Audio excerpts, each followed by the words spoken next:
Today's scripture reading comes from Genesis chapter 18. The Lord appeared to Abraham at the oaks of Mamre while he sat at the entrance of his tent in that day's heat. He looked up and suddenly saw 3 men standing near him. As soon as he saw them, he ran from his tent entrance to greet them and bowed deeply. He said, "Sirs, if you would be so kind, don't just pass by your servant. Let a little water be brought, so you may wash your feet and refresh yourselves under the tree.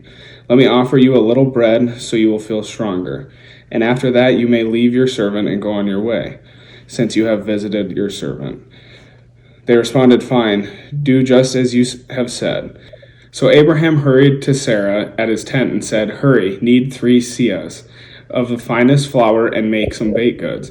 Abraham ran to the cattle, took a healthy young calf, and gave it to the young servant, who prepared it quickly. Then Abraham took butter, milk, and the calf that had been prepared, put the food in front of them, and stood under the tree near them as they ate. They said to him, "Where is your wife Sarah?" And he said, "Right there in that tent." Then one of the men said, I will definitely return to you about this time next year when your wife Sarah will have a son." Sarah was listening at the tent door behind him.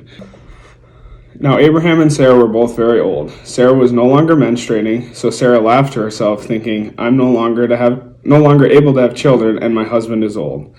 The Lord said to Abraham, "Why did Sarah laugh and say, 'Me give birth at my age'?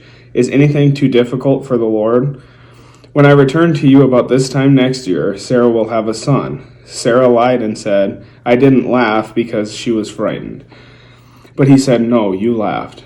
The men got up from there and went over to look down on Sodom. Abraham was walking along with them to send them off when the Lord said, "I will keep from Abraham what I'm about to do. Abraham will certainly become a great populous nation, and all the earth's nations will be blessed because of him.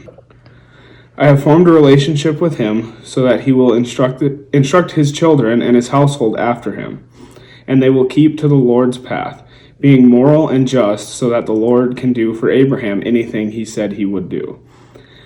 Then the Lord said, "The cries of injustice for Sodom and Gomorrah are countless, and their sins are very serious.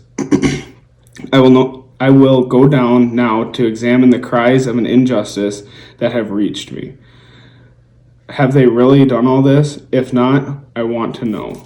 The men turned and walked away towards Sodom, but Abraham remained standing in front of the Lord. Abraham approached and said, "Will you really sweep away the innocent with the guilty? If there were 50 innocent people in a city, would you really sweep them away and not save the place for the sake of the 50 innocent people in it? It's not like you do this, killing the innocent with the guilty as if there were no difference. It's not like you. Will the judge of all the earth act justly?" The Lord said, "If I find 50 innocent people in the city of Sodom, I will save it because of them." Abraham responded, "Since I've already decided to speak with my Lord, even though I'm soil and ash, what if there are 5 fewer innocent people than 50? Will you destroy the whole city over the just 5?